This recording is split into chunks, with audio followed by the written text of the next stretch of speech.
Welcome to my channel. Support our channel by subscribing. Your subscription helps us grow and create more intriguing content like this. Now, let's dive into today's story. Ethan Carter is a 35-year-old software engineer known for his loyalty and hardworking nature. After years of dedicating himself to his career, he decides to take time off work to rekindle his bond with his wife, Lila Carter. Lila, 33, is a dreamy, ambitious woman who has spent the last 5 years writing her first novel. On the surface, she appears warm and affectionate, but beneath her charm lies a cunning, manipulative side. Their lives intertwine with Grayson Hale, a charismatic 40-year-old realtor whose smooth-talking nature masks an opportunistic personality. Grayson isn't just a realtor, but someone who enjoys playing power games, especially when it comes to relationships. Then there's Mia Taylor, Ethan's younger sister, a sharp, no-nonsense woman with a protective streak. Mia has always been Ethan's confidant, offering wisdom and tough love when he needs it most. Together, these 4 characters form the foundation of a story filled with betrayal, revenge, and redemption. Ethan's decision to take time off work comes after months of feeling unfulfilled and disconnected from life. He's eager to reconnect with Lila, imagining long mornings spent chatting over coffee and evenings enjoying simple pleasures like cooking together. At first, everything seems perfect. Lila is cheerful, and their conversations flow effortlessly. But as days pass, Ethan starts noticing subtle changes. Lila becomes increasingly distracted, often glued to her phone or laptop, claiming she's working on her novel. She's dressing up more often, even when she's supposedly staying home. She's also quick to brush off Ethan's questions about her day, giving vague answers that leave him unsettled. One evening, as they sit down for dinner, Lila's phone buzzes repeatedly. She hurriedly excuses her book's deadline as the reason. The rejection feels like a cold splash of water. It's the moment Ethan begins to realize that the distance between them isn't just physical. It's emotional. As Ethan lies awake that night, his mind races with unanswered questions. He doesn't know it yet, but his instincts are leading him toward a discovery that will change everything. The turning point comes one quiet afternoon. Ethan is home alone, catching up on a book, when Lila's phone buzzes on the kitchen counter. Normally, he'd ignore it, respecting her privacy. But today, something compels him to look. He hesitates, his hand hovering over the screen. Finally, he picks it up and sees a preview of a message from Grayson. "Can't wait to see you again." The words hit him like a punch to the gut. His heart races as he unlocks the phone and reads their conversation. The messages are flirtatious, filled with inside jokes and intimate undertones. It's undeniable. Lila and Grayson are more than just acquaintances. Ethan feels a whirlwind of emotions: anger, betrayal, and heartbreak.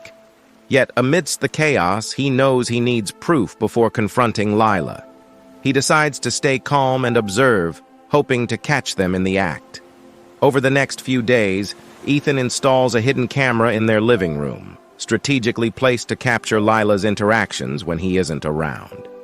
He feels guilty for resorting to this, but his need for clarity outweighs his moral hesitation. The footage reveals everything. Grayson visits the house under the pretense of discussing the property. Their conversations quickly shift from professional to personal, with laughter, flirtation, and eventually physical intimacy. Watching the video, Ethan feels his world collapse. He replays the footage multiple times, hoping to convince himself it isn't real. But the truth is undeniable. Ethan decides it's time to confront Lila. He prepares himself mentally, knowing this conversation will mark the end of life as he knows it. The confrontation happens one evening after dinner. Ethan sets the stage calmly, not wanting to tip Lila off. He waits until they're both seated in the living room before saying, "Lila, we need to talk." His tone is steady, but there's a sharpness in his eyes that Lila notices immediately. She looks up from her laptop, her smile faltering. "What?" The big day arrives. Amelia is intrigued but slightly skeptical. Ethan takes a deep breath and says, "I know about you and Grayson." The color drains from Lila's face. "What are you talking about?" she stammers, attempting to feign ignorance. Ethan pulls out his phone and plays the footage. As the video rolls, Lila's expression shifts from denial to shock to despair. "Ethan, please, I can explain," she begins, but Ethan cuts her off. "Explain what? That you've been lying to me for months? That you've been cheating on me with the man we trusted?" Lila breaks down, tears streaming down her face. She pleads for forgiveness, claiming it was a mistake and insisting she still loves Ethan. "It didn't mean anything," she cries. But Ethan isn't swayed. "It meant enough for you to risk everything we built," he replies coldly. For the first time in their relationship, Ethan feels a sense of power. He's no longer the victim. He's in control. The conversation ends with Lila sobbing and Ethan walking out of the room, leaving her to grapple with the weight of her actions. In the days following the confrontation, Ethan wrestles with his emotions. Part of him wants to walk away and never look back, while another part craves retribution. One afternoon, while Lila is out, Ethan notices her laptop open on the dining table. Her manuscript, the novel she's spent years crafting, is on the screen. He stares at it for a long moment, memories of their shared dreams flooding his mind.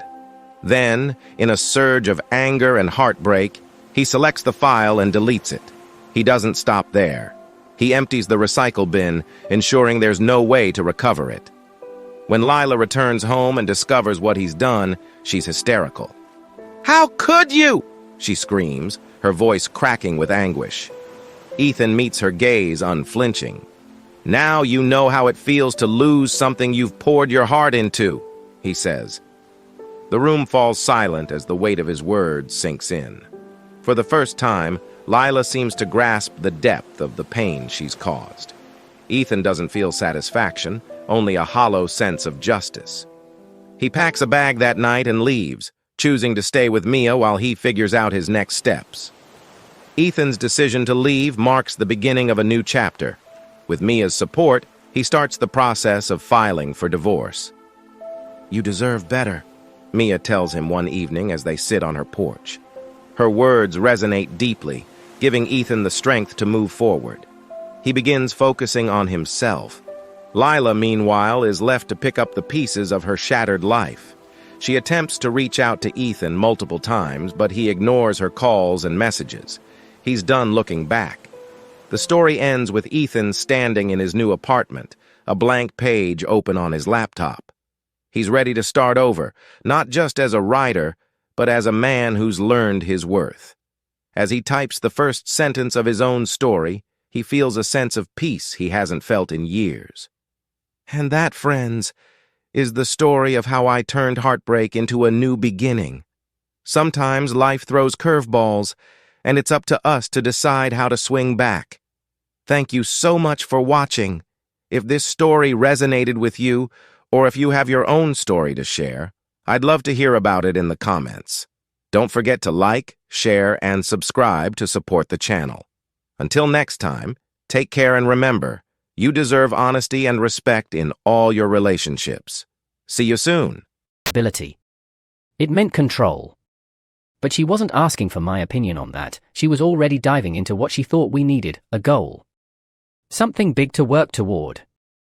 She explained that she'd been thinking about it for a while, and she'd come to the conclusion that we should aim to buy a new house. A bigger one, somewhere with more space, something more inspiring than our current apartment. I sat back and asked her how she expected us to afford that. Our apartment, even if we sold it, wouldn't come close to covering the cost of a new house. It was a practical question, and I expected a practical answer. She didn't seem fazed. She told me she'd already started planning for this, and apparently, she had more than a few ideas. First, she mentioned a savings jar she'd been keeping, her dream fund, as she called it. She claimed it had a decent amount in it, though I hadn't realized she'd been putting money aside like that. I was surprised, but didn't interrupt. Next, she brought up something that caught me off guard. She said she'd been speaking with her best friend, and together they'd come up with a potential solution. My wife mentioned that her friend's husband worked at a company that was looking to fill some engineering roles, the kind of work I was qualified for. She added that there was even a remote position she could take to contribute financially. She laid it out like it was the perfect opportunity: new jobs, a steady income boost, and a path to buying that house she wanted so much. I asked her how she came to think this would all fall into place so easily. After all, we've been married for years, and she'd never brought up wanting to move before. She'd seemed content with the apartment, especially after I'd spent countless hours fixing it up to her liking. From painting the walls to installing shelving exactly as she'd envisioned, I'd poured my effort into making our home just right. What changed? Her answer was almost dismissive. She told me she'd recently taken a motivational course online, and it had inspired her to think bigger. She wanted a future that included more than just dreaming: a house, a garden, a barbecue, the whole picture. I couldn't argue with her determination, but I wasn't entirely sold. It wasn't in my nature to jump into something this big without weighing the risks and logistics. I pointed out that a motivational course and some encouragement from her friend didn't guarantee success. I'm an engineer, not a dreamer. I work in facts and outcomes, not possibilities.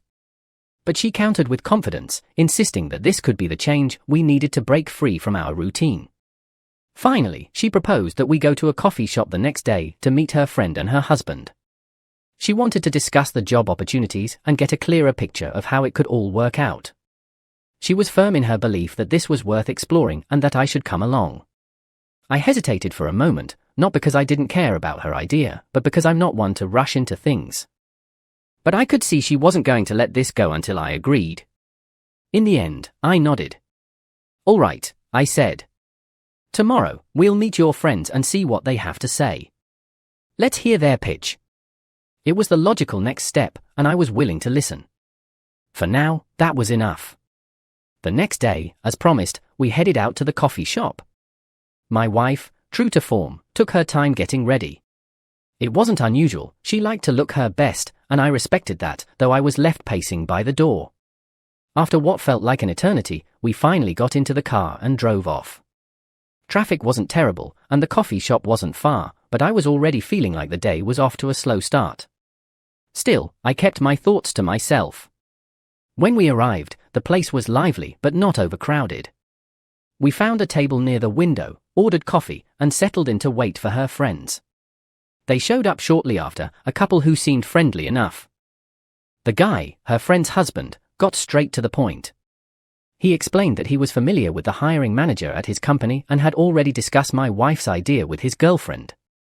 They both thought it was a solid plan, and he had even done some groundwork to get the details of the job. He described the position he had in mind for me. It involved maintaining and repairing specialized transmitters located in hard-to-reach areas. The job was field-based, requiring regular travel to different sites for inspections and maintenance. It was clear this wasn't a typical desk job. He mentioned that the schedule would be 3 days on and 3 days off, with occasional week-long assignments that paid double. As someone who prefers clear structure, the idea of a rotating schedule wasn't immediately appealing, but the pay he mentioned was significantly better than my current job. I asked a few pointed questions about the nature of the work, what kind of equipment, the level of responsibility, and the logistics of travel. He answered confidently, emphasizing the support and training provided. It sounded demanding, but manageable. I admitted that it was worth considering, but noted that I would need time to transition from my current role. He understood and assured me there was no rush, but encouraged me to make a decision soon, as the company was eager to fill the position. The conversation shifted to my wife's potential role. They explained that it was a remote position focused on managing data in Google Sheets and processing applications. It was straightforward work, but didn't pay nearly as much as my role would. My wife, however, seemed undeterred. She said she was fine with that, given that she'd never worked before, and this would be her first step toward contributing financially. I appreciated her willingness to try, even if the job seemed more about supporting the overall plan than fulfilling her personally. Toward the end of the conversation, her friend's husband brought up an upcoming corporate event. He suggested it would be a good opportunity for us to meet the team and get a feel for the workplace culture. He warned us that the team had its share of quirky personalities, students, programmers, and other young professionals with peculiar interests. "They're a good bunch," he said, "but don't be surprised if some of them are unconventional." I didn't comment, but I made a mental note to keep an eye out. The event sounded casual but necessary. It was clear they wanted us to socialize with the team before we committed. My wife seemed enthusiastic about the idea, viewing it as an adventure. I, on the other hand, wasn't particularly excited about mingling with strangers, but I knew it was part of the process. Meeting the team would give me a chance to gauge the workplace firsthand, so I agreed. By the time we finished our coffee, the conversation had covered everything we needed. We got the details about the event, thanked them for their time, and wrapped things up. My wife was in high spirits as we left the coffee shop, clearly feeling optimistic about the opportunity. I remained reserved, but decided to stay open-minded for now. We drove home, discussing the logistics of attending the corporate event and what to expect. After we got back home from the coffee shop, my wife and I sat down to talk about everything. She was brimming with excitement, going on about how promising the whole opportunity seemed. I was less enthusiastic. While the salary for the job was undeniably appealing, the idea of a 3 days on, 3 days off schedule didn't sit right with me. It felt like a disruption to the routine I valued.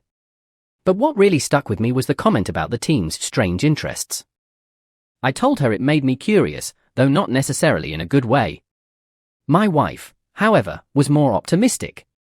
She thought it would be fun to meet everyone and maybe even make some friends. Her excitement was contagious, but I still had my reservations.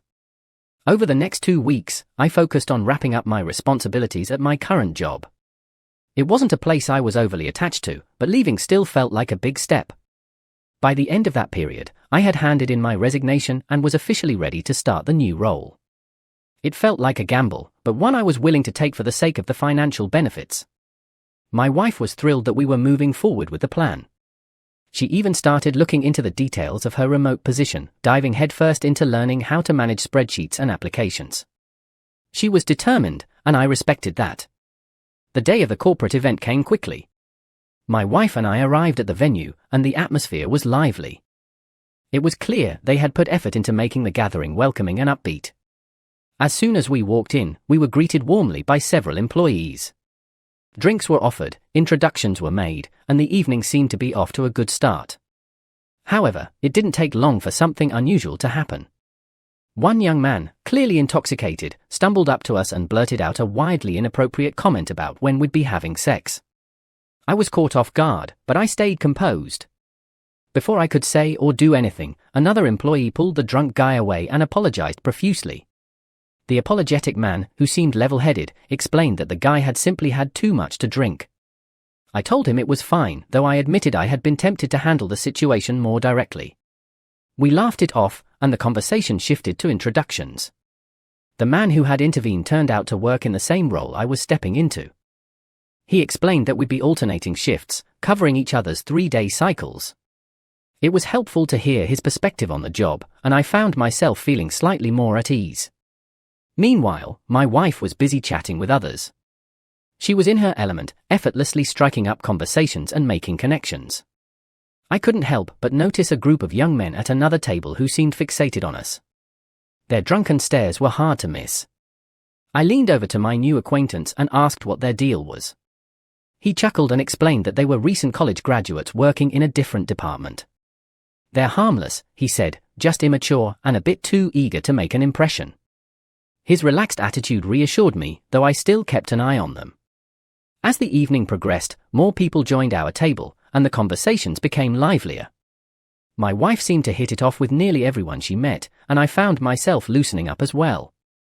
The event turned out to be less formal than I had anticipated, which helped me relax. The young men from earlier didn't cause any trouble beyond their occasional loud laughter and clumsy attempts to mingle. For the most part, the night was shaping up to be a positive experience. A couple more colleagues joined us as the evening wore on, including one who shared some valuable tips about managing the fieldwork I'd soon be taking on. It was practical advice that I appreciated. My wife's conversations, on the other hand, seemed more social than work-related, but I could tell she was enjoying herself. She's always been more outgoing than me, and tonight was no exception. I didn't mind, though it was good to see her so engaged.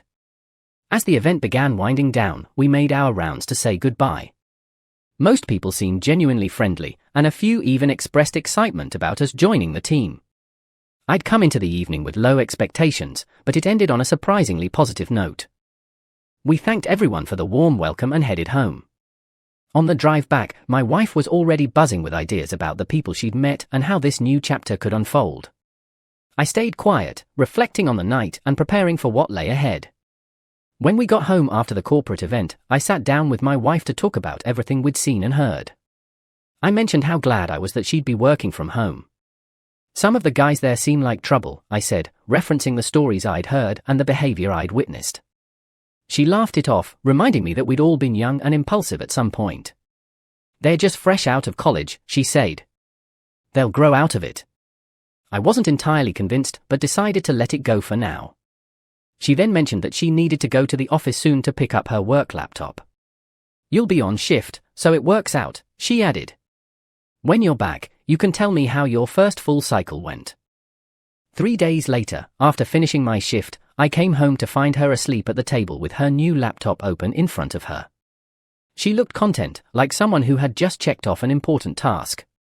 I gently shook her awake and asked how her day had gone. Great, she said with a grin. I got to catch up with some of the guys from the event. Her casual tone threw me off. I asked her who exactly she'd seen, and she explained that she and her friend had gone out for coffee and bumped into a group of people from the corporate event. She mentioned how some of them had been at the same table as us during the event. Apparently, they recognized her and invited themselves to join her and her friend. Among them was the same guy who had made the inappropriate comment about sex on the night of the event. Hearing that, I couldn't help but feel irritated. And what did he have to say this time? I asked, trying to keep my tone neutral. She laughed, brushing it off as nothing. He barely said a word. Probably embarrassed about last time, she said. Relax, Rambo. That didn't make me feel any better. I told her that if it hadn't been for the guy who stepped in, I might have decked him that night. She rolled her eyes, dismissing my comment as overprotective. Anyway, she continued, we ended up talking for a while. They even came over afterward. One of them gave me a ride back and dropped off the laptop. That last part caught me off guard. They came to the house? I asked. She nodded like it was no big deal. We had pizza, talked a bit, and then they left. Nothing dramatic. I couldn't hide my frustration. Why didn't you tell me? I asked. Her answer was almost too casual. I didn't think it was a big deal, she said. I was with my friend the whole time. What's there to worry about? Her nonchalant attitude didn't sit well with me, but I decided not to escalate things. It's just weird, I told her. Inviting them over without letting me know. But what's done is done. She could tell I wasn't entirely comfortable. If it bothers you that much, she said, we can invite them over again so you can meet them properly. Maybe then you'll see they're not so bad. I wasn't thrilled about the idea, but saw the logic in it. Fine, I said. But if they're going to hang around, I'll decide whether they're worth keeping around. She smirked. You're already so skeptical, she said. Let's see if you change your mind after meeting them again. I didn't reply right away, thinking about what kind of impression they'd left on me at the event. Finally, I said, maybe I am skeptical. But we'll see soon enough. A week later, my wife invited the group over to our place, as planned. They arrived on time, and at first, everything seemed to go smoothly. The guys were polite, even going as far as apologizing for any inappropriate behavior at the corporate event. I appreciated the gesture, though I remained cautious. I wasn't the type to let my guard down easily, especially around people I didn't know well. Still, I kept my observations to myself and let the evening play out. As the night went on, something began to feel off. One of the guys couldn't seem to keep his eyes off my wife. It was subtle at first, but as time passed, his lingering glances became hard to ignore. I watched him carefully, trying not to make a scene, but it was clear that his attention was more than casual. My wife, oblivious or simply unbothered, continued chatting with everyone as if nothing was amiss. I stayed silent, but my unease grew. Later in the evening, another guy seemed to latch onto her in conversation. He stood close, laughing at everything she said, and didn't stray far from her side. I finally had enough and decided to intervene. I walked over and asked him directly what he was doing. He looked startled but managed to respond, saying my wife was a fantastic conversationalist and that they had mutual friends. I nodded but didn't back off. My presence was enough to make him uncomfortable, and soon he found an excuse to move away. The rest of the evening went by without any major incidents, but I couldn't shake the feeling that something was off about the group. Once the guests left, I turned to my wife and told her exactly how I felt. They might act nice on the surface, but one of them couldn't stop staring at you and another wouldn't leave you alone, I said. She brushed it off, accusing me of overreacting. You're imagining things, she said. They were just being friendly. I wasn't convinced. Friendly or not, I'm telling you, something's not right with them. I don't want you spending time with them anymore, I said firmly. My wife was clearly upset by my stance. She argued that I was being unreasonable and overly controlling, but I stood my ground. I'm serious, I told her. If they're going to keep acting this way, I don't want them around. Despite my objections, life moved on. Soon, I noticed a new pattern. Whenever I was away for work, my wife would sometimes miss my calls or take longer than usual to reply to messages. It happened often enough to raise my suspicions. When I got home one evening, I asked her about it directly. She shrugged and said it was a coincidence. You're reading too much into it, she said. Sometimes I'm just busy. A new assignment came up, requiring me to spend 5 days traveling between multiple sites. Before leaving, I made sure everything at home was in order. During the trip, the same pattern repeated, missed calls and delayed replies. When I finally managed to reach her, I asked her again why she wasn't answering. This time, she had a different explanation. Someone brought me a puppy, she said casually. I've been taking care of it and taking it for walks. Her explanation caught me off guard. I didn't know what to make of it. The tone in her voice was calm, almost dismissive, as if she didn't see why I'd even question her. Frustrated but unwilling to argue, I ended the call abruptly. All right, I said. I'll talk to you later.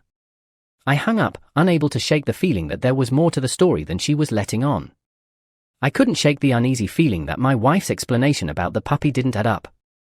Her behavior had been inconsistent, and I decided it was time to stop relying on words alone. Our neighborhood had accessible street cameras, and I used the system to take a closer look at her claimed dog-walking routine.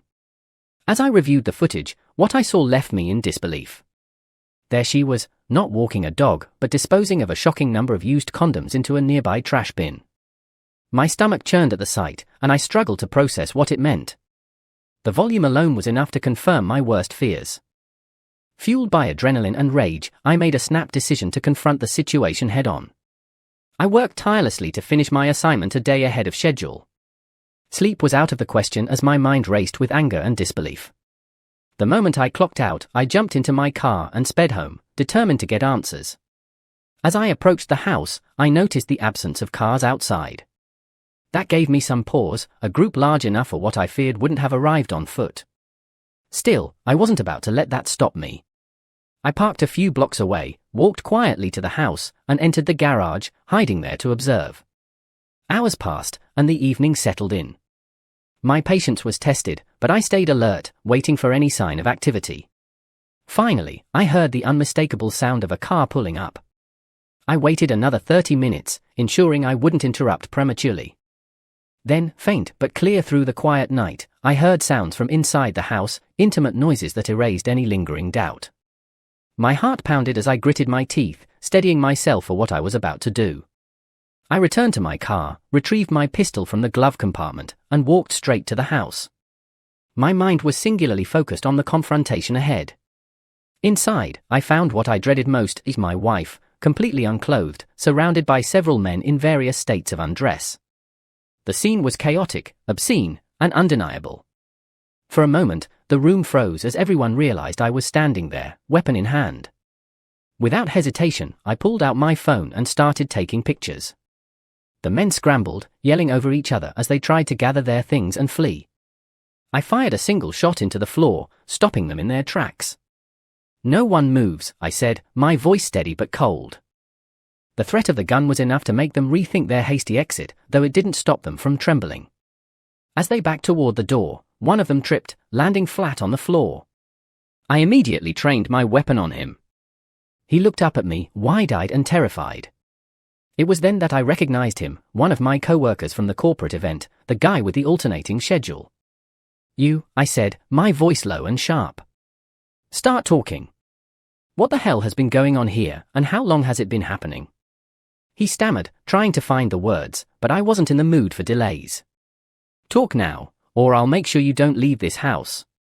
Under the pressure, he spilled everything. They had been coming over regularly during my business trips. My wife had told them she was divorced, using my absences to keep up the charade. Each word he spoke felt like another blow, but I stayed silent, letting him finish. When he was done, I glanced at my wife, who stood frozen, a mix of fear and guilt written across her face. I turned back to the man and gestured toward the door with the barrel of the gun. "Get out," I said. He scrambled to his feet and ran, leaving his shoes behind in his haste. Then I faced my wife. The silence between us was heavy, but I finally broke it. "So, you told them we were divorced?" "Good," I said. "Consider it true now." I didn't wait for a response. "Get ready for the life you've earned," I added before walking out the door. I got back in my car and drove straight to my best friend's house. He was someone I could trust, and I knew I needed his advice for what came next. Whatever happened, I was done with her lies and betrayal. When I arrived at my best friend's house, he greeted me with the calm professionalism that I'd always admired. He was not just a friend, but also a highly skilled lawyer. After hearing everything I had to say, he sat back, his expression thoughtful. "You have everything you need to ensure a favorable outcome," he said.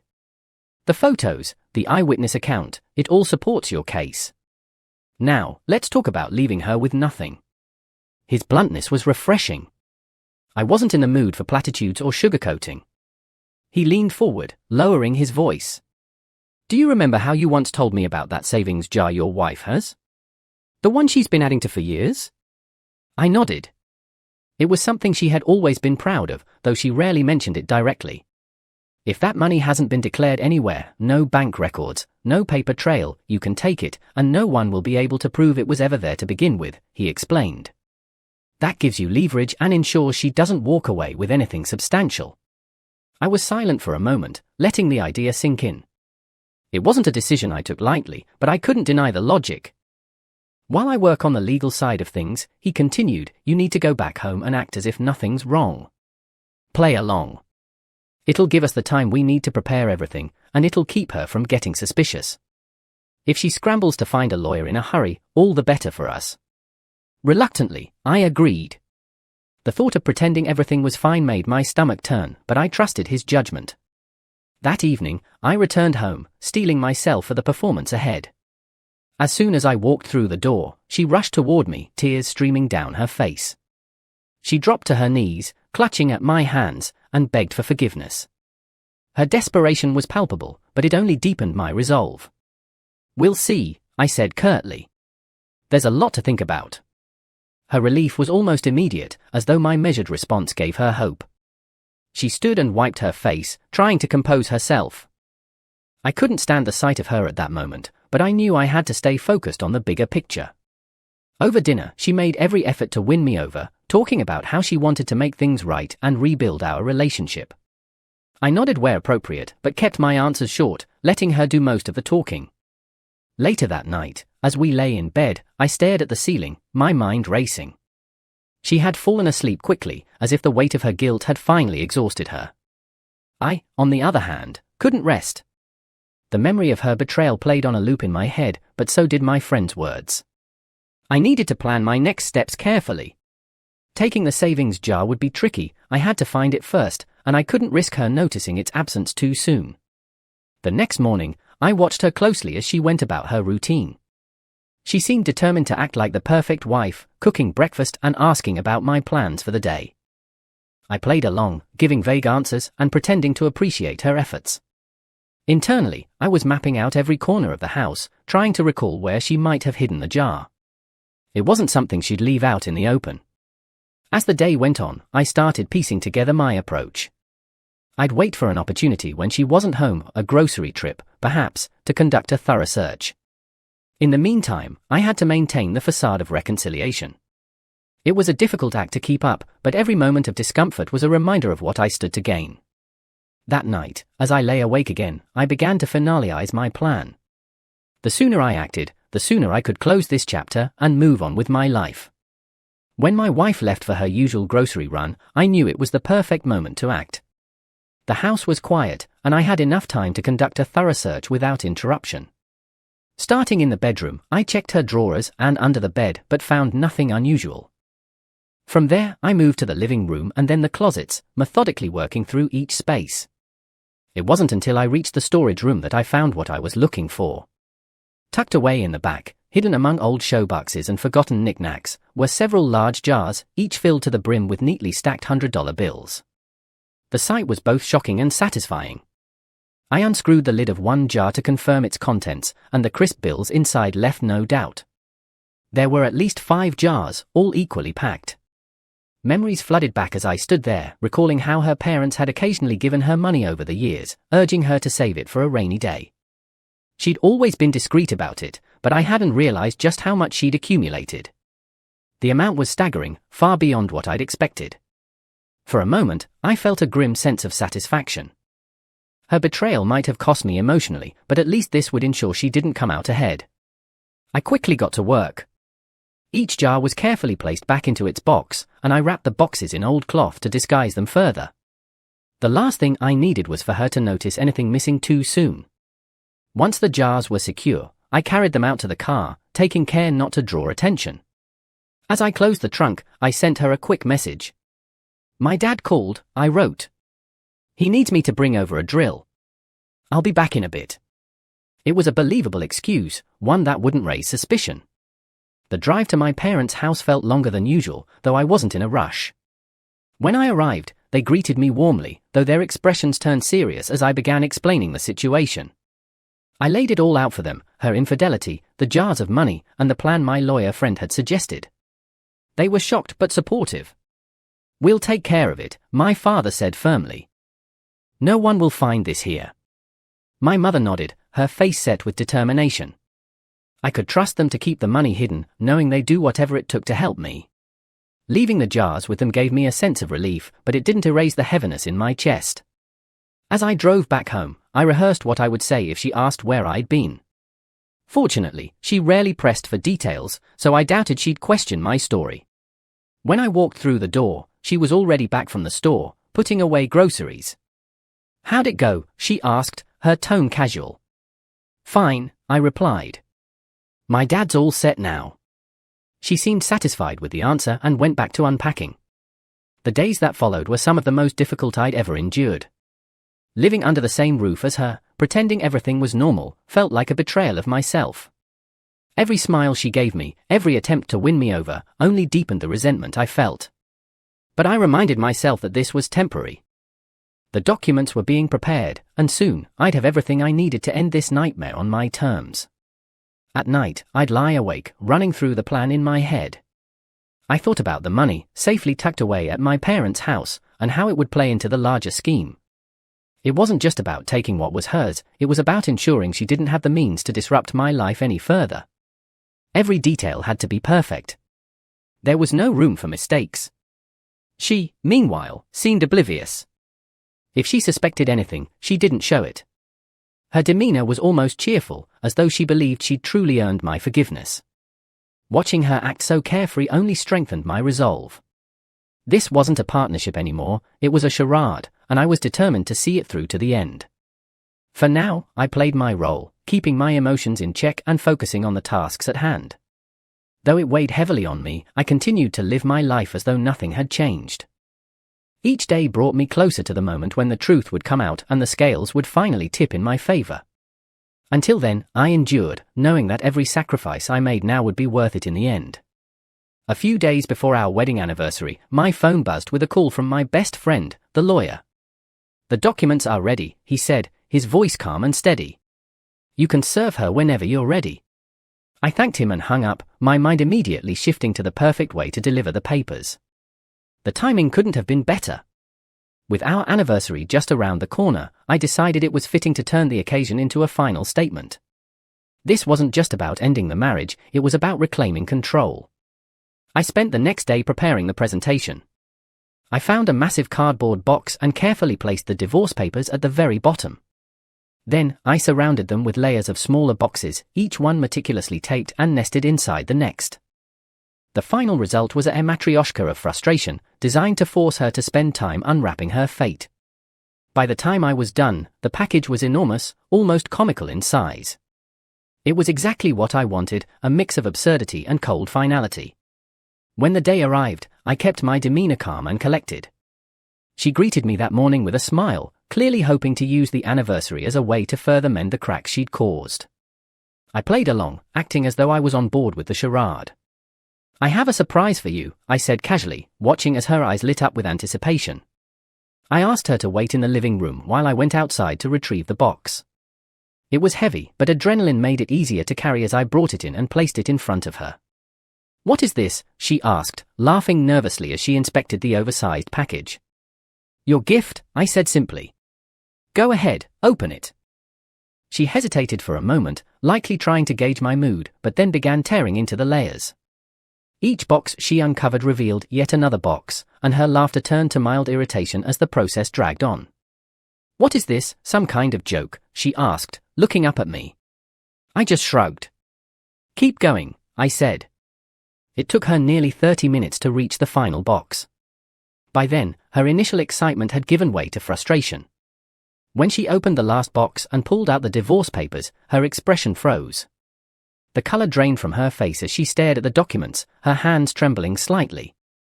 "What is this?" she whispered, her voice barely audible. "You told everyone we were divorced already," I replied coldly. "Now it's official. Consider this my confirmation." Her reaction was immediate and explosive. She threw the papers onto the floor and began yelling, calling me every name under the sun. "This is a joke, right?" she screamed, her voice rising with each word. When she realized I wasn't joking, she lunged at me, fists raised. I caught her wrists mid-swing and pushed her back firmly but without violence. "Don't even try it," I warned, my tone as icy as my resolve. She broke down into tears, switching tactics from rage to pleading. I stood unmoved, watching as she cycled through emotions, trying to find a crack in my armor. When it became clear that I wasn't going to relent, she accused me of being heartless, of throwing away everything we'd built. I laughed bitterly at that, shaking my head. "You threw it away the moment you brought strangers into our home," I said. "This is the life you chose. Now it's time to live with it." Without another word, I walked to the bedroom and began gathering her things. One by one, I tossed them into the hallway, not caring about the mess. She followed behind me, screaming and crying, but I didn't stop. By the time I was done, her belongings were piled outside the front door. I opened it and gestured for her to leave. "Your new home is out there," I said coldly. "The same place you discarded everything we had. Consider it poetic justice." She stood there for a moment, stunned, before finally stepping outside. I closed the door behind her without another word, sealing the chapter on our life together. The first thing I did after throwing her out was change the locks on every door. I wasn't about to take any chances. She was unpredictable, and I wouldn't put it past her to try and sneak back in, either to retrieve something or to cause trouble. The locksmith came the very next morning, and within an hour, the house was secure. I felt a small measure of relief knowing that she no longer had unrestricted access to the place. Whatever she planned next, it wouldn't involve walking back through my front door uninvited. Sure enough, it didn't take long for her to return. She tried the door multiple times over the following days, rattling the handle and sometimes knocking loudly. I ignored her every attempt, standing just out of sight and waiting for her to leave. But she wasn't one to give up easily. A week later, she arrived with the police in tow, claiming that I had stolen her money and unlawfully locked her out of the house. It was the dramatic entrance I'd been expecting. When the officers knocked, I opened the door calmly, greeting them with the collected demeanor of a man who had nothing to hide. My ex-wife, on the other hand, was yelling and pointing, accusing me of theft and demanding they force me to let her in. "He took everything," she shouted. "You have to search the house. He's hiding my money in there." One of the officers turned to me, clearly skeptical, but obligated to investigate. "Sir, do you mind if we take a look around?" he asked. I nodded without hesitation. "Go right ahead," I said. But before you do, let me explain the situation. I told them about her infidelity, her violent outburst, and the photos I had taken to document everything. I kicked her out because she tried to hit me after I confronted her about her affairs, I said, handing over my phone to show them the evidence. The officers scrolled through the pictures, their expressions hardening as they took in the details. I've done nothing illegal. She's the one who's been dishonest from the start. They agreed to check the house anyway, as she insisted there were jars full of stolen money hidden somewhere. I led them to the storage closet, opening it with a calm flourish. Inside were the same old showboxes I had placed there earlier, now filled with worn-out boots and sneakers. One officer picked up a box and opened it, finding nothing remotely suspicious. My ex-wife was livid. They were here, she screamed. He must have moved them. The officers exchanged a glance, clearly unimpressed. One of them said, his tone firm but polite. Unless you have concrete evidence to support your claims, there's nothing we can do here. You can't just accuse someone without proof. She tried to argue, bringing up her parents and how they had given her the money over the years. The officers, however, pointed out that there was no record of these funds and no evidence linking them to me. Even if what you're saying is true, one officer added, it doesn't change the fact that you've been removed from this property by the owner. Her frustration boiled over, and she began hurling insults at me, accusing the officers of taking my side unfairly. They remained professional, but it was clear they were losing patience. Listen, one officer said, cutting through her tirade. We've seen the evidence, and from where we stand, you're the one who's in the wrong here. It's time for you to leave. She opened her mouth to argue again, but seemed to think better of it. With a final glare in my direction, she stormed out of the house. I stood by the door as the officers escorted her to the street. One of them turned back to me, offering a nod. We'll file a report, he said. If she comes back again, give us a call. I thanked them and watched as they drove off, leaving her standing alone on the sidewalk. She hesitated for a moment, as if considering her next move, but eventually walked away, muttering under her breath. The house was silent again, and I locked the door with a deep sense of finality. The confrontation had been draining, but it was another step toward putting this chapter behind me. She'd tried every trick in the book to regain control, but none of it had worked. I'd planned carefully, anticipated her moves, and stayed one step ahead. As I sat down to catch my breath, I felt a grim satisfaction knowing she was gone, at least for now. The divorce went as smoothly as my lawyer friend had promised. It wasn't his first case involving infidelity and financial disputes, so he navigated the process with ease. The evidence I had gathered made my position unassailable. Between the photographs, the testimony, and her history of erratic behavior, she didn't stand a chance. True to his word, my friend ensured the legal proceedings were swift and decisive, even giving me a significant discount as a gesture of friendship. To show my appreciation, I discreetly used a portion of the hidden money I'd recovered to thank him for his work. It felt like poetic justice, turning her hoarded funds into something constructive. Once the legalities were finalized, I wasted no time in selling the house. It had become a symbol of everything that had gone wrong, and I wanted nothing more than to leave it behind. The market was favorable, and the property sold quickly. With the proceeds, I purchased a private house in another part of the city, far from the memories and people associated with my old life. The new house was everything I needed, peaceful, spacious, and a fresh start in every sense of the word. It was a place where I could rebuild without the shadows of the past looming over me. With my living situation resolved, I turned my attention to my career. The job I had taken as part of the initial plan with my ex-wife no longer held any appeal. The long hours and demanding schedule weren't worth the effort, especially now that I had a financial cushion to fall back on. I resigned and returned to my previous workplace, where the workload was lighter and the pay, while modest, was more than enough to cover my needs. The familiarity of the old job was a welcome change, offering stability and a sense of normalcy that I hadn't realized I'd missed. At the suggestion of some friends, I decided to put the remaining money to work. I hired a financial analyst, someone with a proven track record, to guide me through the process of investing. Together, we built a diversified portfolio, focusing on stocks with steady growth potential and reliable dividends. It wasn't a get-rich-quick scheme, but that wasn't what I was looking for. I wanted stability and the assurance that I could live comfortably without worrying about my finances. The strategy worked, and within months, I began to see the benefits of a passive income stream. As I settled into my new life, I made it a point to address the connections my ex-wife might exploit. I spoke to my parents first, explaining everything in detail so they would be prepared if she tried to contact them. They were supportive and promised not to engage with her under any circumstances. I then reached out to mutual friends, sharing enough of the story to ensure they understood why I wanted no contact with her. Everyone was understanding and cooperative, cutting off ties with her at my request. Of course, she didn't take the hint. She made several attempts to reach out, starting with my parents. When that didn't work, she tried to use mutual friends as intermediaries. Each time, she was met with silence or polite refusal. Frustrated, she began calling me directly, leaving long-winded voicemails filled with accusations, pleas, and demands. She wanted to meet, to fix things, as if the damage she'd caused could simply be undone. I didn't respond. To me, there was nothing left to say. Her persistence didn't stop there. On one occasion, she showed up unannounced at my parents' house, hoping to catch them off guard. My father, a man of few words but firm principles, told her in no uncertain terms that she wasn't welcome.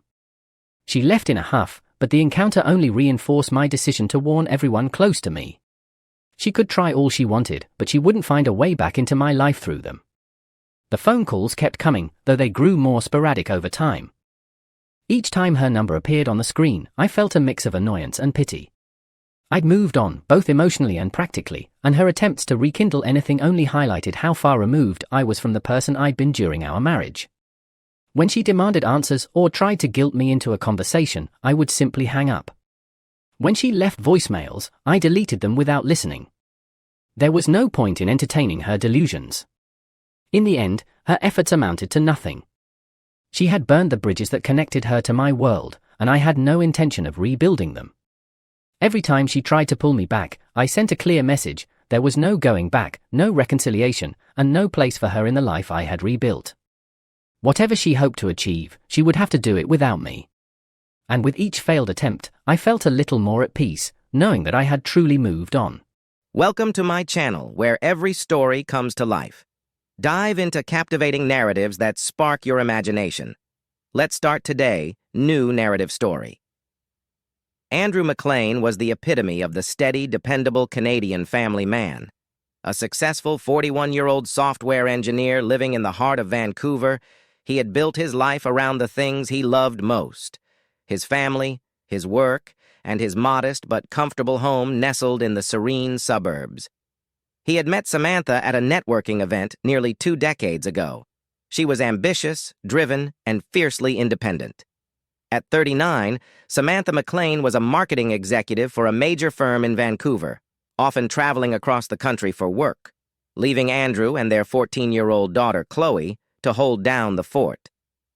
Despite their different personalities, Andrew and Samantha had a marriage that seemed strong, at least on the surface. Andrew was the reserved, introverted type who preferred quiet weekends at home or exploring Vancouver's natural beauty. Samantha, on the other hand, thrived in the fast-paced corporate world, constantly meeting new people and making connections. Their lives had become something of a routine, but Andrew found comfort in that. As far as he was concerned, they were stable, until the day he stumbled upon something that would shatter his world. It started innocently enough. One Saturday morning, Andrew was using the shared tablet to check some work emails when a notification popped up. It was a PayPal receipt under Samantha's account, an account Andrew didn't know existed. The amount wasn't significant, but it was the name attached to the transaction that sent a chill down his spine: Daniel Price. Andrew's brow furrowed as he stared at the name, trying to place it. He vaguely remembered Samantha mentioning a Daniel from work, but something about this didn't sit right. Why was Samantha sending money to a coworker, and why had she never mentioned a PayPal account? At first, Andrew brushed it off. Maybe it was just a work-related thing, an expense she had to cover or something innocent. But curiosity gnawed at him. There was a voice in the back of his mind telling him to dig deeper.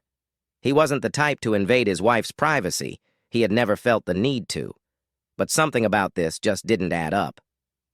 That evening, after Samantha left for what she called a work dinner, Andrew opened her PayPal account again. This time, he went further back through the transactions.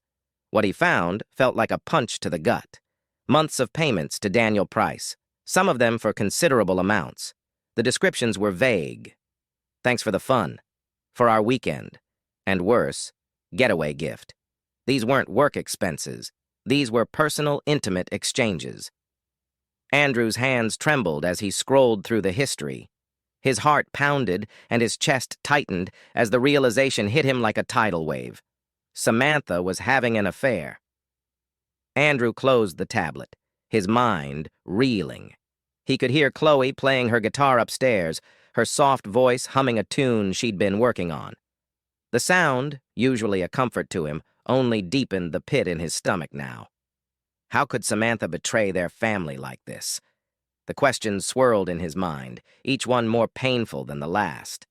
How long had it been going on? Why hadn't he noticed? Was it something he had done or hadn't done? His mind raced, but one thing was clear. He needed answers. The next day, Andrew's behavior changed subtly but dramatically. He couldn't bear to look at Samantha without seeing the lies she had been spinning. He watched her more closely, her expressions, her body language, the way she spoke about work. Samantha had always been the more outgoing one, often away on business trips, and he had never questioned her loyalty.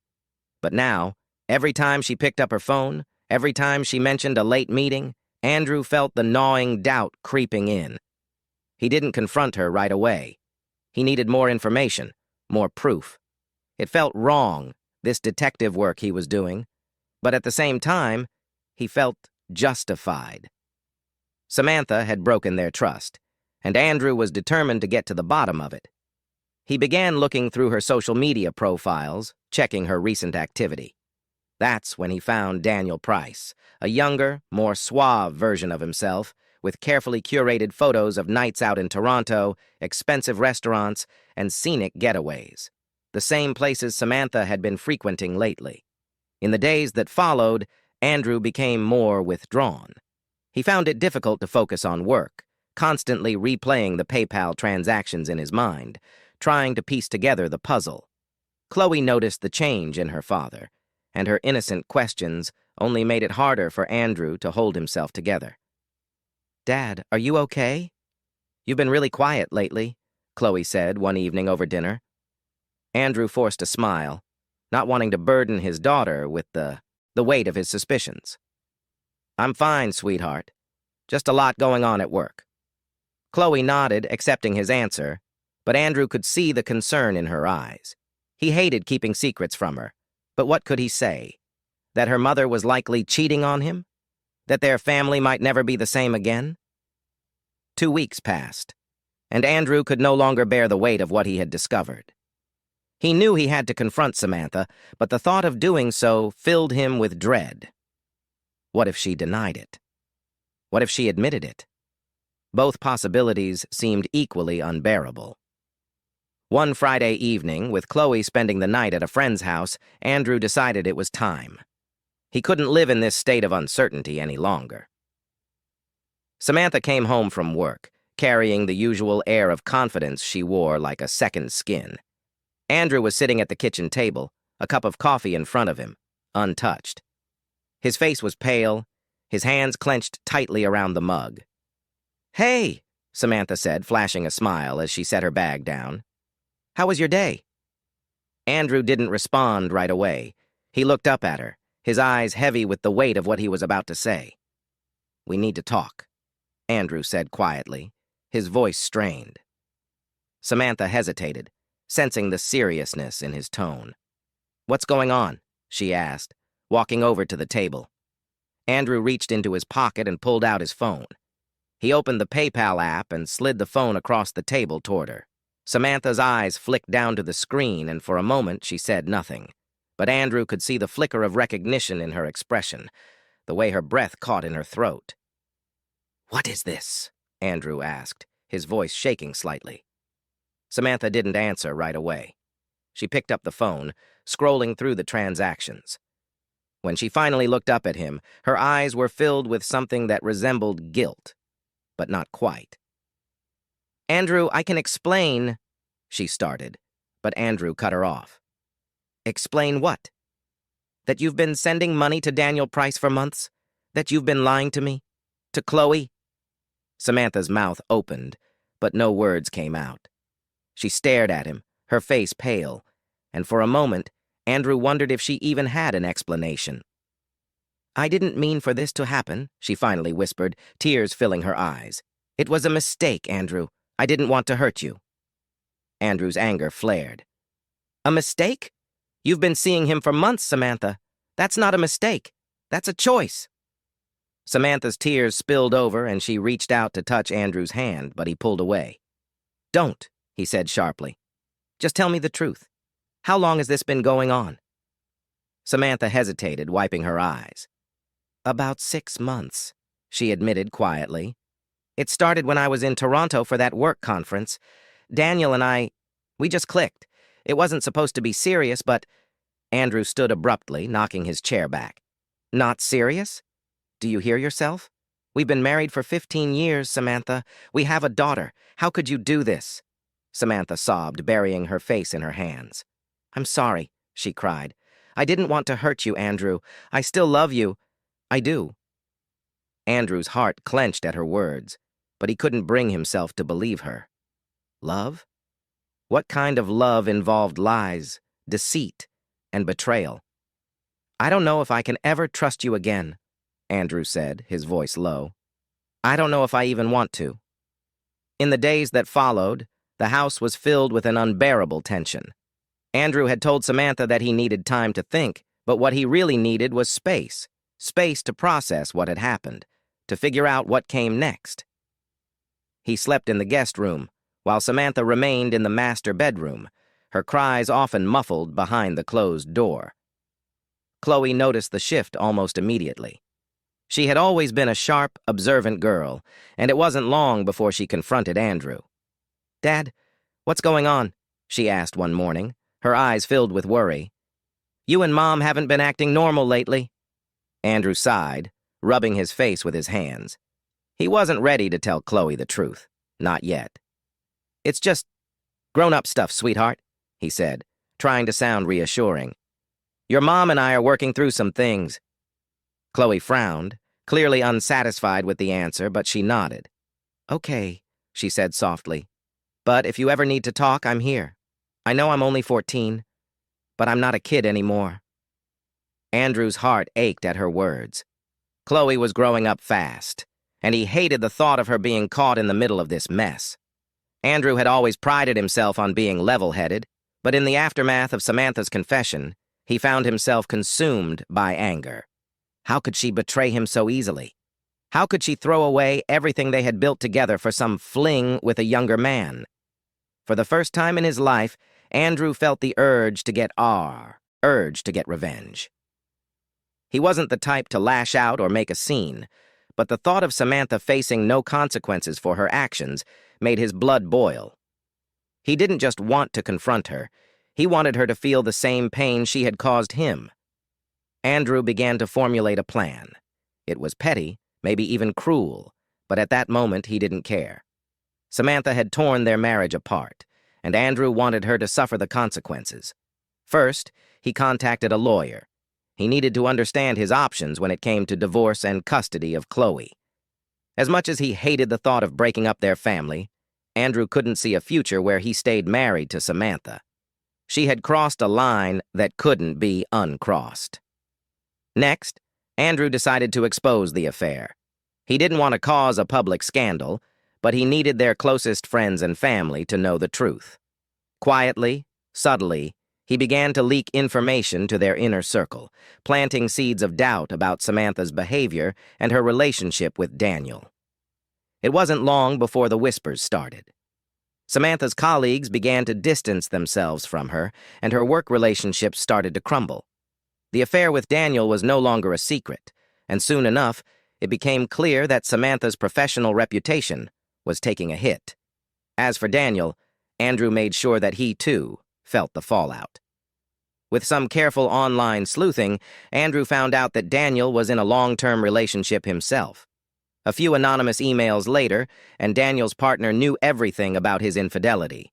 Weeks passed, and the tension in the McLean household became unbearable. Chloe had grown distant, sensing that something was deeply wrong between her parents. Samantha, once vibrant and full of life, had become a shell of her former self, constantly apologizing and trying to fix what she had broken. But Andrew's heart had hardened. One evening, after Chloe had gone to bed, Andrew finally sat down with Samantha for what he knew would be their last serious conversation. "I've spoken to a lawyer," Andrew said, his voice cold and detached. "I'm filing for divorce." Samantha's face crumpled, tears streaming down her cheeks. "Please, Andrew, don't do this. I know I made a terrible mistake, but I love you. I love our family. We can fix this. I know we can." Andrew shook his head. "I don't think I can ever forgive you for what you did," he said quietly. "You betrayed me, Samantha. You betrayed Chloe. I can't live like this anymore." Samantha sobbed, but Andrew felt no sympathy. He had given her his heart, his trust, and she had shattered it. There was no going back. "I'll make sure Chloe knows it's not her fault," Andrew added, standing up from the table. "But as far as we're concerned, this marriage is over." In the months that followed, Andrew began to rebuild his life. The divorce was finalized, and Andrew gained primary custody of Chloe. He moved to a smaller home in Toronto, where he could focus on his career and being the best father he could be. Samantha, meanwhile, struggled to pick up the pieces of her shattered life. Her affair with Daniel had cost her both her marriage and her professional reputation, and she found herself increasingly isolated.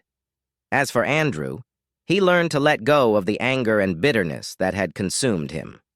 He realized that sometimes people make mistakes, terrible, life-altering mistakes, but holding on to the pain only prolonged the suffering.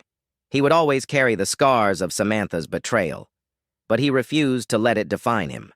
Instead, he chose to focus on the future, on Chloe, on his own happiness, and on the lessons he had learned about love, trust, and resilience. Thank you for joining me on this emotional journey of betrayal, heartbreak, and ultimately, growth. If you've ever experienced something similar, or if you were moved by this story, I'd love to hear your thoughts. Please feel free to leave a comment below, and don't forget to like, share, and subscribe for more compelling stories. What would you have done in Andrew's shoes? How do you think Samantha should have handled things? Let's discuss in the comments. Welcome to my channel. Support our channel by subscribing. Your subscription helps us grow and create more intriguing content like this. Now, let's dive into today's story. Ethan and Maya's friendship is an anchor in both of their lives. Having met during their time at university in London, they've been through countless ups and downs together. Ethan, a charismatic and thoughtful man, has always had a magnetic personality, which drew Maya to him initially. They've shared years of friendship, laughter, and secrets, which deepened Maya's feelings for Ethan. She's been a quiet admirer, keeping her feelings to herself and accepting her role as just a friend, hoping that one day Ethan might see her in a different light. Their close-knit bond becomes complicated when Ethan starts dating Sophia, a confident and enigmatic woman with a flair for drama. Sophia's charm is undeniable, but Maya can sense something superficial in her behavior. She's skeptical of Sophia's commitment to Ethan, but doesn't voice her concerns, wanting to respect Ethan's choices and avoid seeming judgmental. Ethan's infatuation with Sophia is intense. He's captivated by her unpredictability and allure, something he hasn't experienced before. Maya watches on the sidelines, supporting him through the highs of his relationship while quietly hiding her sadness. When Ethan discovers Sophia's infidelity, his world shatters. His trust issues, which he never acknowledged before, come rushing to the forefront. Heartbroken and feeling betrayed, Ethan turns to Maya for comfort, leaning on her more heavily than ever.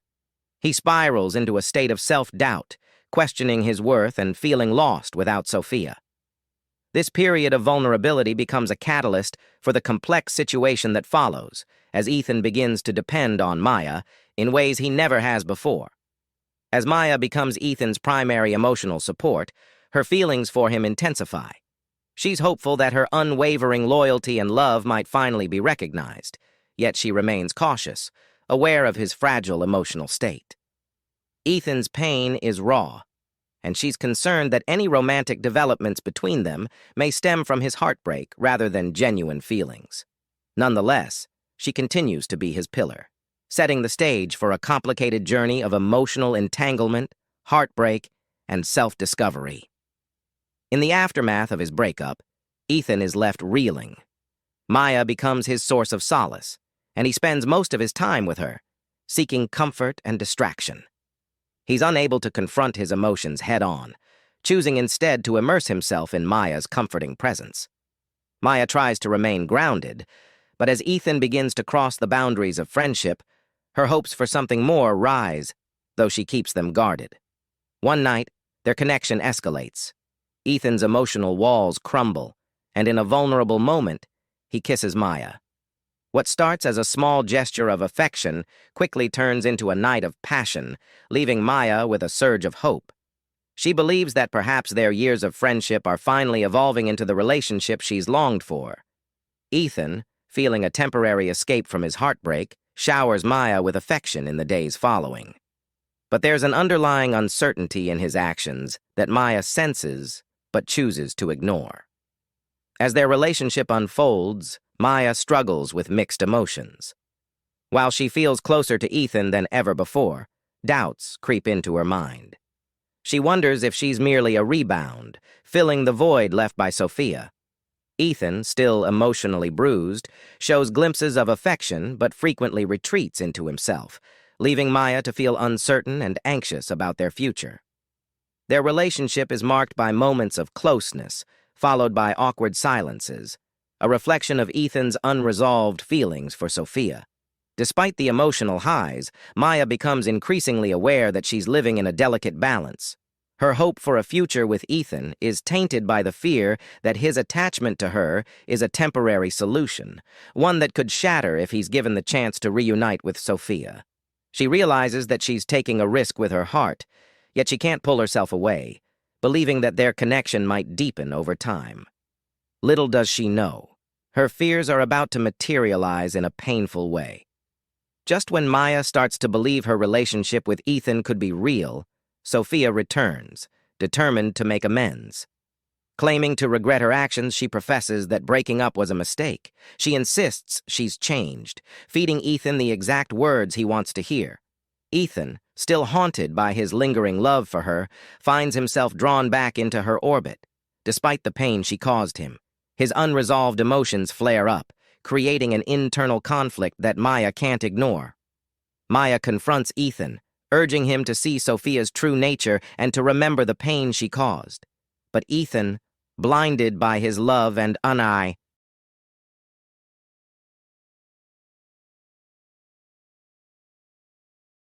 unresolved feelings, feels hopeful that things could work out. He's convinced that he can rekindle their relationship and finally move forward. Maya is devastated, realizing that her worst fear has come true. She's nothing more than a temporary distraction for Ethan, someone he leaned on in his time of need, but who he's willing to discard at the first sign of Sophia's interest. The situation forces Maya to face her own emotional boundaries. She understands that she's placed herself in a position where her own feelings are secondary, and Ethan's lack of regard for her emotions hurts deeply. Maya decides to step back, recognizing that she deserves someone who genuinely values her and sees her as more than a fallback option. Though it pains her, she accepts that her years of friendship and loyalty to Ethan cannot compete with the hold Sophia has over him. The emotional toll of Ethan's wavering becomes too much for Maya to bear. She realizes that by staying close to him, she's only allowing herself to be hurt repeatedly. She's forced to make a difficult decision, choosing to protect her heart rather than continue sacrificing it for someone who isn't fully present for her. The story reaches a poignant moment of self-respect as Maya steps away, leaving Ethan to face the consequences of his decisions alone. In a shocking twist, Maya learns that Sophia has become engaged, not to Ethan, but to his older brother, Liam. The revelation sends shockwaves through their social circle, especially for Ethan, who feels a new depth of betrayal. He's devastated by the idea that Sophia, who claimed to want a second chance, was simultaneously building a relationship with his own brother. The engagement announcement becomes a blindsided by betrayal from both his ex-girlfriend and his brother, spirals into deeper emotional turmoil. He's forced to confront the reality that Sophia never truly cared for him in the way he thought. Maya, though hurt by her own experience with Ethan, sympathizes with him, knowing the pain of unrequited feelings and betrayal. She feels torn between offering him support as a friend and maintaining her own boundaries to avoid being hurt again. As Ethan faces the harsh truth, he begins to reflect on his actions and the way he treated Maya. He recognizes that in his obsession with Sophia, he neglected someone who truly cared about him. This realization marks a turning point for Ethan, who is forced to reckon with the emotional damage he's inflicted on those around him. Maya, however, has already started moving on, finding comfort in the knowledge that stepping away from Ethan was the right choice. Sophia's engagement to Liam pushes Ethan to his breaking point. He begins to isolate himself, falling into a state of despair. His obsession with Sophia, coupled with the betrayal from his brother, leads him into a downward spiral. Maya, empathetic as ever, attempts to be there for him, though her own heart remains guarded. She knows that Ethan's troubles are beyond her ability to heal, and she feels the weight of emotional exhaustion from their complicated history. Maya realizes that her self-worth is at stake. Ethan's inability to value her presence while still yearning for someone who continually hurt him has taken a toll on her emotionally. She decides to distance herself, understanding that she cannot allow herself to be drawn into his pain when he never fully appreciated her feelings. Her decision is a step toward reclaiming her independence and prioritizing her own well-being. Ethan, though initially resentful of her departure, eventually understands that Maya's decision to walk away is a consequence of his own choices. He begins to see the emotional burden he placed on her and regrets not recognizing her true worth sooner. He's left to confront his own actions, grappling with the loss of a friend who genuinely cared for him. Free from the emotional strain, Maya embarks on a journey of self-discovery. She reflects on her experience with Ethan and realizes that letting go was the healthiest choice. Through this painful experience, she learns the importance of setting boundaries and valuing her own needs. Eventually, Maya meets someone new, someone who values her for who she is, and she begins to open her heart once again, this time on her terms. Ethan, left to his own devices, starts attending therapy to unpack his unresolved feelings and understand his own patterns. He's forced to confront the fact that his pursuit of Sophia was a misguided attempt to fill a void within himself. Through therapy, he begins a journey of healing and growth, hoping to make amends for the pain he caused Maya, though he knows their relationship may never return to what it was. Sophia and Liam's marriage, while a source of pain for Ethan, serves as a constant reminder of the lessons he's learned. He understands the importance of genuine connections and regrets, not recognizing the value of Maya's friendship and loyalty sooner. Their complicated history becomes a valuable lesson. After distancing herself from Ethan, Maya finds herself navigating a new phase of her life, one focused on self-care and understanding her own emotional needs. Reflecting on her past relationship with Ethan, she recognizes that she had spent years prioritizing his happiness over her own. This realization is both painful and liberating. Maya begins to focus on her career, hobbies, and friendships, finding joy in simple things that remind her of her strength and resilience. Over time, Maya meets Daniel, a thoughtful and compassionate man who appreciates her for who she is. Unlike her relationship with Ethan, there are no hidden agendas or past heartbreaks clouding her judgment. With Daniel, Maya feels truly seen and valued. He respects her boundaries, listens to her, and is genuinely interested in her dreams and ambitions.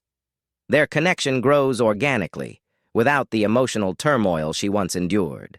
For the first time in a long while, Maya feels hopeful about the possibility of love that's built on mutual respect and shared values. Maya's journey of healing becomes an inspiration to her friends, who watch her transformation with admiration. She has come to terms with her past and has learned valuable lessons about self-worth, boundaries, and the importance of being with someone who genuinely values her. She occasionally hears updates about Ethan and Sophia through mutual friends, but she no longer feels the emotional sting of the past. Her focus is firmly on her own happiness and future, with the painful experience serving as a valuable lesson that she's grown from. Meanwhile, Ethan is forced to confront his behavior and the choices that led to his painful reality. The combined betrayal by Sophia and Liam pushes him into a period of self-reflection, where he begins to see how his obsession with Sophia and his disregard for Maya's feelings created his own undoing. With the help of therapy, he begins to understand his own emotional needs and insecurities, tracing back patterns of self-sabotage and learning how his actions affected others. Ethan's therapist helps him realize that his connection to Sophia was largely rooted in his own unresolved emotional wounds. By relying on Maya as a rebound and not appreciating her for the caring person she was, he failed to build a relationship based on genuine respect. As he delves into this self-examination, Ethan reaches out to Maya in an attempt to apologize, acknowledging the pain he caused her and expressing gratitude for the kindness she showed him when he didn't deserve it. Maya listens to Ethan's apology, appreciative of his effort to make amends. She offers him forgiveness, but she makes it clear that while she holds no resentment, she has moved on. Ethan respects her decision, realizing that Maya's growth and happiness are more important than his own desire for closure. This encounter becomes a turning point for him, helping him let go of the past and focus on building healthier relationships moving forward. Sophia and Liam's relationship faces its own set of challenges. Their engagement, once a source of excitement, is marred by lingering mistrust and doubts from those around them. Friends and family members question the sincerity of their relationship, given the way it began and the heartbreak it caused. Liam, although initially infatuated with Sophia, starts to realize the impact of his choices and the hurt he brought to his own brother.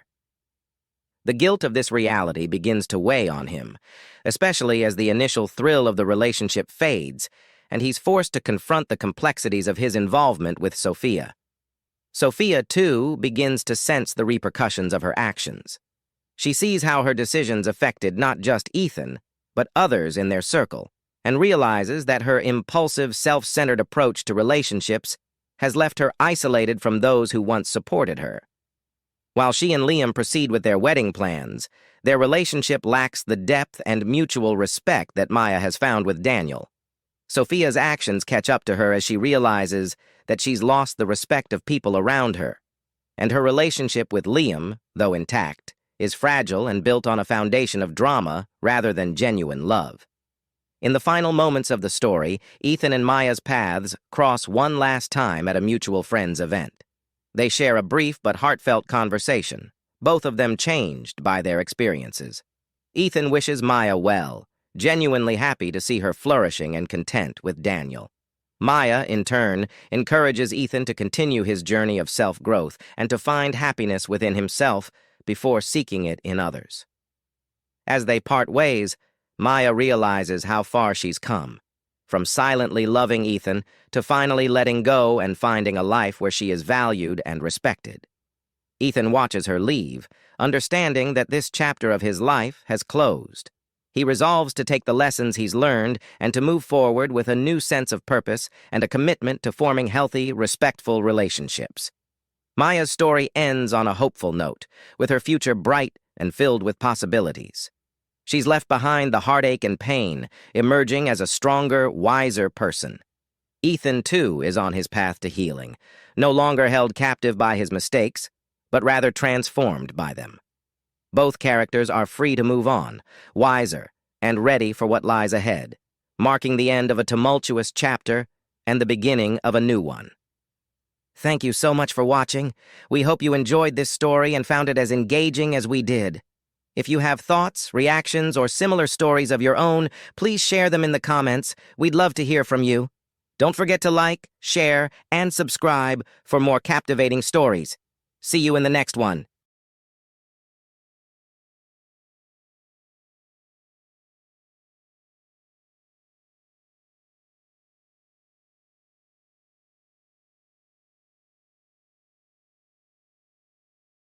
###. From street to success, a 12-year journey.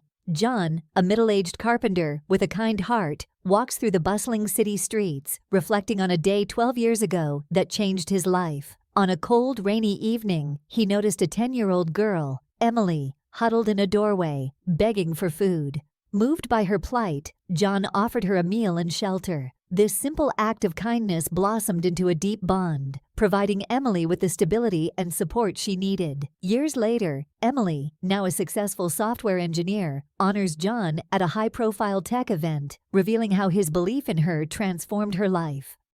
Hello my friends, I hope all you are fine. This is Narrative Stories channel. Let's start this story. John, a middle-aged man with a warm demeanor, navigated through the bustling city streets. The sun had just begun to set, casting a golden hue over the skyscrapers and bathing the city in a soft amber glow. As he walked, John's thoughts drifted back to a day 12 years ago that had changed his life in ways he couldn't have imagined. The sounds of traffic and the chatter of people around him faded as his mind wandered back to that cold, rainy evening.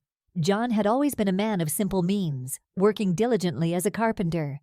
He had a kind heart and a steady hand, qualities that endeared him to his clients and friends. Yet, there was a restlessness within him, a sense that he hadn't quite fulfilled his purpose. This feeling often led him to reflect on his past, especially on that particular night that seemed so distant yet vividly present in his memory. 12 years ago, on a cold and rainy evening, John had been walking home from work, the city's streets almost deserted under the relentless downpour. His coat was soaked through, and his breath came out in visible puffs in the chilly air. As he hurried along, eager to reach the warmth of his modest apartment, he noticed a small figure huddled in the doorway of a closed store. The girl was young, around 10 years old, with matted hair and clothes that clung to her small frame, drenched and dirty. She was holding a cardboard sign with shaky handwriting that read, "Please help. Need money for food." John's heart ached at the sight. He slowed his pace, his eyes meeting hers. They were wide and filled with a mixture of fear and hope, a look that tugged deeply at his conscience. John approached the girl cautiously, not wanting to startle her. "Hey there," he said gently, kneeling to her level.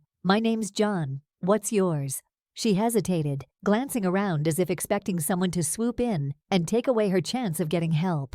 "Emily," she whispered, her voice barely audible over the rain. John smiled warmly. "Emily, are you hungry?" She nodded, her eyes wide and cautious. "Come with me," he offered, extending his hand. "Let's get you something to eat." They walked together to a nearby diner, John holding an umbrella over Emily as she shivered beside him. Inside, the warmth enveloped them, and John ordered a hearty meal for Emily. She ate ravenously, and as she did, John gently coaxed her story from her. Emily had been living on the streets for several weeks after her mother, a single parent struggling with addiction, had disappeared. Emily had no other family to turn to and had been trying to survive on her own. As Emily finished her meal, John faced a decision. He couldn't bear the thought of sending her back out into the cold night. "Emily," he said softly, "I have a spare room at my place. It's not much, but it's warm and safe. Would you like to stay there for a while?" Tears welled up in Emily's eyes as she nodded. "Yes, please," she whispered, her voice cracking with relief and gratitude. John led her to his modest apartment, a small but cozy space filled with handmade furniture and the smell of fresh wood. He showed her to the spare room, which he quickly prepared with clean sheets and blankets. Emily looked around, her eyes wide with wonder and gratitude. For the first time in weeks, she felt safe. Over the next few days, John and Emily began to form a bond. They shared meals and conversations, and John learned more about Emily's past. She was a bright and curious child, despite the hardships she had faced. She talked about her dreams, her love for books, and her longing for a normal life. John listened, offering comfort and understanding. One evening, as they sat together after dinner, Emily asked, "Why did you help me, John?" He looked at her, his eyes filled with kindness. "Because everyone deserves a chance, Emily. And sometimes, all it takes is one person to believe in you." Emily smiled, feeling a warmth she hadn't felt in a long time. John knew that providing temporary shelter was only the first step. He wanted to give Emily the stability she needed to thrive. He began by enrolling her in a local school. The principal, moved by Emily's story, agreed to help her catch up on her studies. Emily was nervous on her first day, but John reassured her, walking her to the school gates and promising to be there when she finished. Every day after school, John would help Emily with her homework, encouraging her to pursue her interests. He noticed her fascination with technology and decided to nurture it. He introduced her to computers and basic coding, something he had a rudimentary understanding of. Emily's eyes would light up as she learned, her mind soaking up knowledge like a sponge. Despite the new opportunities, Emily faced numerous challenges. She struggled with her past trauma and the emotional scars left by her mother's abandonment. At school, she sometimes felt out of place, her experiences making her feel different from her peers. John was always there to support her, providing a safe space where she could express her feelings and fears. Emily's resilience began to shine through. She tackled her studies with determination, often staying up late to finish her assignments and learn new coding skills. John marveled at her progress, proud of the young woman she was becoming. He made sure to celebrate her achievements, no matter how small, reinforcing her confidence and self-worth. As the years passed, Emily continued to excel in school. She discovered a passion for technology, particularly in coding and software development. John's modest apartment became a hub of learning and creativity, filled with books, computers, and coding projects. Emily's grades soared, and she began to dream of a future in the tech industry. In high school, Emily's talent was recognized by her teachers, who encouraged her to apply for scholarships. John supported her every step of the way, helping her with applications and essays. The turning point came when Emily was awarded a full scholarship to a prestigious university, a testament to her hard work and determination. The day she received the acceptance letter, she ran to John, tears of joy streaming down her face. "We did it, John," she exclaimed, and he hugged her tightly, his heart swelling with pride. Emily's university years were marked by hard work and remarkable achievements. She thrived in her studies, earning top marks and gaining the respect of her professors and peers. She continued to stay in touch with John, frequently visiting him and sharing her successes. John's pride in Emily grew with each passing year, his heart warmed by the knowledge that his act of kindness had set her on a path to success. Upon graduating with honors, Emily was offered a position at a leading tech company. She dove into her work with passion, quickly climbing the ranks and earning recognition for her innovative ideas. Yet, she never forgot the man who had given her a chance when she needed it most. John's influence remained a guiding force in her life, his lessons in kindness and resilience shaping her approach to her career and relationships. 12 years after that fateful night, Emily had not only become a successful software engineer, but also an entrepreneur. She developed a groundbreaking app designed to help children from disadvantaged backgrounds learn coding and technology skills. The app gained widespread recognition, receiving accolades from the tech community and educational institutions alike. Emily decided to launch her app with a special event, inviting influential figures from the tech industry, educators, and the media. She also made sure to invite John, though she kept the details of her connection to him a secret. She wanted to surprise him and show him the impact his kindness had made. On the day of the launch, John received an invitation to a high-profile tech event. Puzzled but curious, he decided to attend. As he walked into the grand hall, he felt a mix of excitement and trepidation. The room was filled with people, and a large stage was set up at the front. John found a seat, wondering what had prompted the invitation. As the event began, Emily took the stage, her presence commanding attention. She began her presentation, explaining the inspiration behind her app and its potential to change lives. John watched in awe, recognizing the young woman before him, but not yet grasping the full connection. Toward the end of her speech, Emily's tone grew more personal. "I want to share a story," she began, her voice steady and filled with emotion. 12 years ago, I was a lost and frightened child, begging on the streets. A kind man saw me, offered me food, and gave me shelter. He believed in me when I couldn't believe in myself. John's heart pounded as he listened, the realization dawning on him. Emily continued, her eyes scanning the audience until they found John. "That man's name is John, and he's here with us today. John, could you please join me on stage?" The room erupted in applause as John stood, his emotions a whirlwind of pride, gratitude, and love. He walked to the stage, tears mingling with his.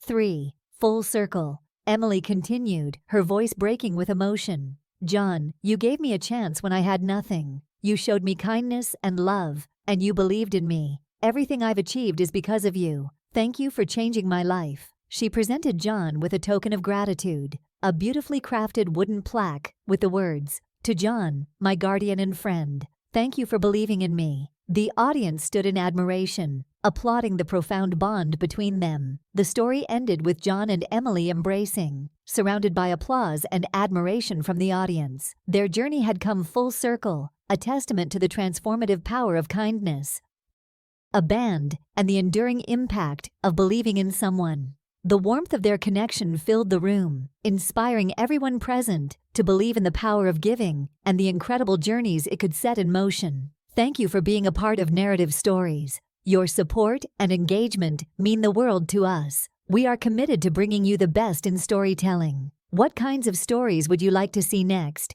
Share your thoughts in the comments below.